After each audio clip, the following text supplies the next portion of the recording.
माजी गृहमंत्री अनिल देशमुख यांनी मुख्यमंत्री देवेंद्र फडणवीस यांना एक पत्र लिहिलंय।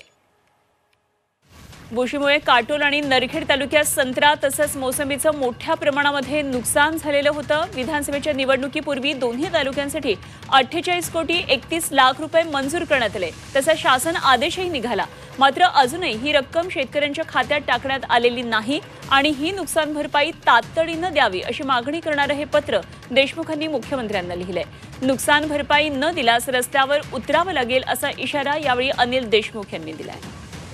4 महिने होऊन सुद्धा अजून या 50 कोटी रुपयाचं वाटप संत्रा उत्पादक आणि मोसंबी उत्पादक शेतकऱ्यांना झालं नाही।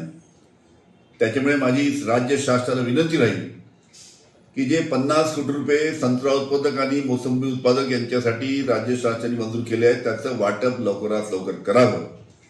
हे जर वाटप लवकरात लवकर केलं नाही तर परत आम्हा सर्व संत्रा उत्पादक शेतकऱ्यांना रस्त्यावर उतरल्याशिवाय दुसरा मार्ग राहणार नाही।